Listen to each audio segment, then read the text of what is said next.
Okay, hello Cloud Gurus, Scott Pletcher here, and welcome to another edition of Cloud Provider Comparisons. In this series, we take a look at the same cloud services across different cloud providers, and we look at the similarities, the differences, and anything else that might be interesting. In this episode, we're going to take a more meta perspective and talk about how the big three cloud providers compare at an organizational level. If you're curious about how Azure, AWS, and Google Cloud Platform match up, stick around.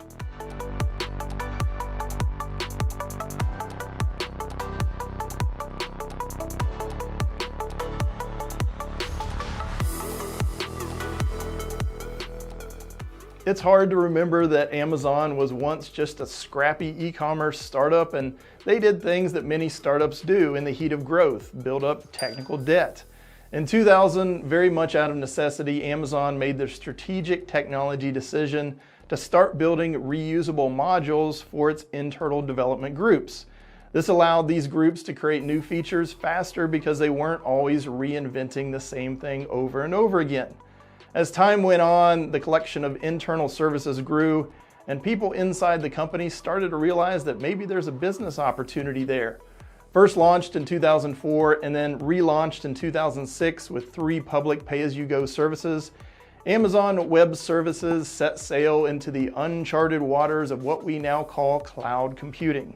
Now, around the same time AWS announced their first cloud services, Microsoft already had similar efforts in play, doing much the same thing as Amazon, stitching together disparate services and creating reusable components for internal staff. Microsoft officially announced that it had something cooking for the cloud in 2008, which it called Project Red Dog, because, well, Pink Poodle just didn't have a really nice ring to it. Officially released as Windows Azure in 2010, Microsoft's first iteration of cloud service wasn't really that good. It couldn't even run a standard version of Windows Server. A bit of dogfooding and an off-site retreat in 2011 was enough to convince the players in Azure's leadership that they needed to do better if they hoped to be competitive with the likes of AWS and Google. Azure relaunched in 2013, much better positioned and a much more compelling option for organizations, especially those who were longtime Microsoft shops and were looking for a smooth path to leverage the growing cloud wave that was coming.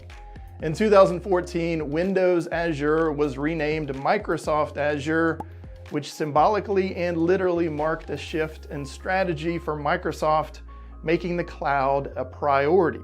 Google's cloud origins have been baked in from the very start, but officially entered the public cloud in April 2008 through the preview release of Google App Engine, aimed at letting developers quickly deploy and scale web applications.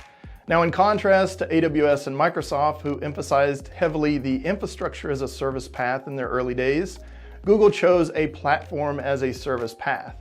And over the next several years, Google used its world-class development organization, acquisitions, and deep pockets to grow GCP into something that can compete with its fellow public cloud providers.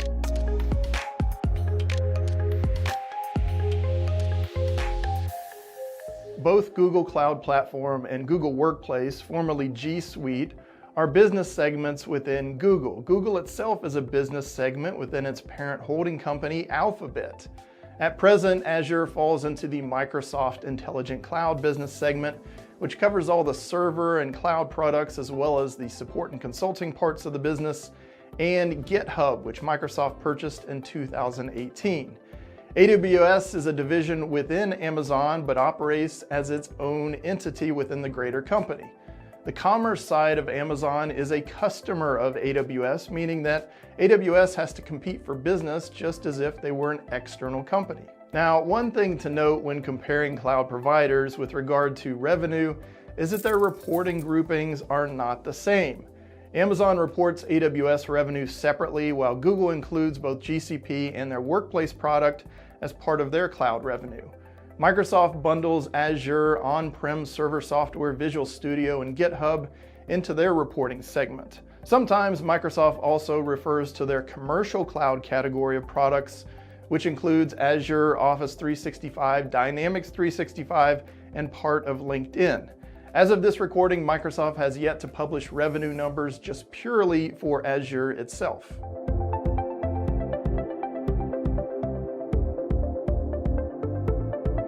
let's look at some customers for each platform.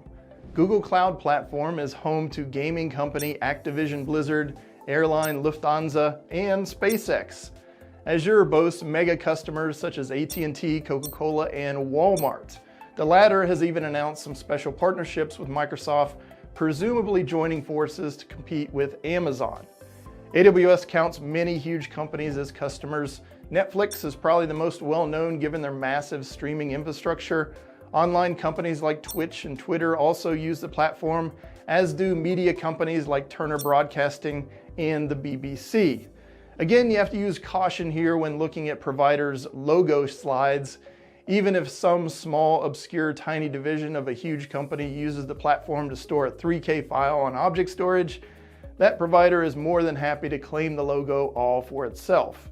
Additionally, many of these large companies have lots of divisions, some of which they may have acquired or are still in the process of integrating.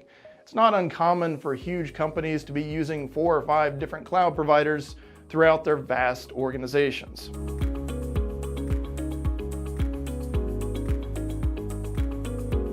How about some comparative strengths of each platform? Microsoft has been providing software to business customers for some 40-ish years, so they know what large enterprises want and how to deliver. Additionally, Azure provides a pretty compelling transition path to the cloud and can be that one-stop shop for enterprises looking to limit their vendor list. AWS has had almost a 7-year head start and vastly more offerings at present than other competitors. With that head start, the available talent pool is larger, meaning that more people know AWS. However, if we've learned one thing here at A Cloud Guru, it's that with a little time and training, anyone can learn to cloud. So that talent pool issue thing might not be as significant as it once was. Then there's GCP, who had neither a strong enterprise footprint or a head start.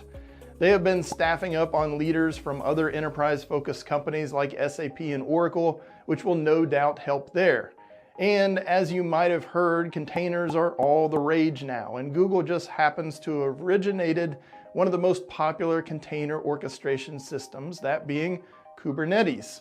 GCP has spun their container expertise into a portfolio of services under the Anthos name, which is getting lots of attention nowadays.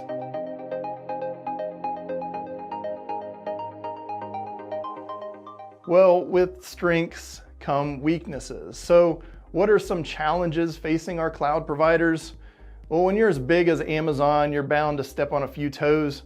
Many retailers view Amazon as a direct competitor and just can't bring themselves to give any business whatsoever to AWS for this reason. As the Amazon empire grows into other industries, this sentiment will likely grow as well. Similarly, as Amazon grows, the more scrutiny it will attract from governments and other groups for being, well, too big. Something Microsoft and Google know all too well. With AWS being a huge portion of Amazon's revenue, it might eventually get sold or spun off. Now, that's not necessarily a good thing or a bad thing, just a bit of uncertainty. YouTube and search are the main revenue sources for Google, and we might be tempted to think of GCP as being relegated to a desk in the basement with its little red stapler. However, public cloud is considered a growth opportunity for Google, who continues to invest heavily in data centers and acquisitions. Then there's the deprecation policy. This means that Google can and will shut down products and features and maybe create something new in its place. Great for Google, but not so great if your mission-critical application depends on that service that might go bye-bye. In contrast, Azure and AWS have much more developer-friendly sunsetting policies and backwards compatibility philosophies. For the past decade or so, open source software has found great acceptance both on-prem and in the cloud, largely due to organizations seeking alternatives to commercial software vendors like Microsoft. Microsoft, to its credit, has leaned into the open source community slowly at first, but now pretty significantly, mostly in the software development space. But make no mistake about it, Microsoft would still love for you to buy lots and lots of software licenses, as that remains an important source of revenue for them.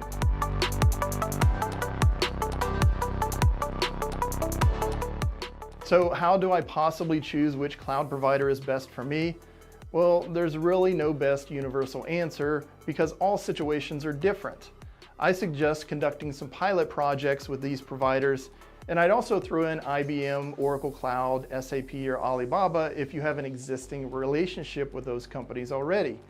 Maybe try to do the same project on multiple providers and evaluate things like ease of use, robustness of offerings, quality of documentation, and so forth. If you're concerned about becoming too locked into one provider, you can choose some architectures that are more open and universal, like using layers of abstraction, building around REST APIs, and using containers. But be cautious here because you can get too generic. If you're just using your cloud provider to run the same old VMs and containers you had on-prem, you're likely missing out on lots of value that cloud provider can offer in the way of managed services and variable costs. Now, I know this may be controversial, but I would steer clear of trying to spread your workload out over multiple cloud providers. I know, some people think that using multiple cloud providers shields them from the dreaded vendor lock-in. I think that spreading your workloads across multiple clouds just dilutes your resources and makes things needlessly complicated. Rather, I believe it's better to focus your upskilling and efforts to maximize the features and value of one provider. Go deep on that provider and get really good, whomever it happens to be. Well, my friends, this has been Cloud Provider Comparisons Meta Edition. If you're so inclined, why not subscribe to be alerted to future episodes, or give us a thumbs up and let us know you found this useful. Thanks for sticking around, stay safe, take care of one another, and keep being awesome, Cloud Gurus.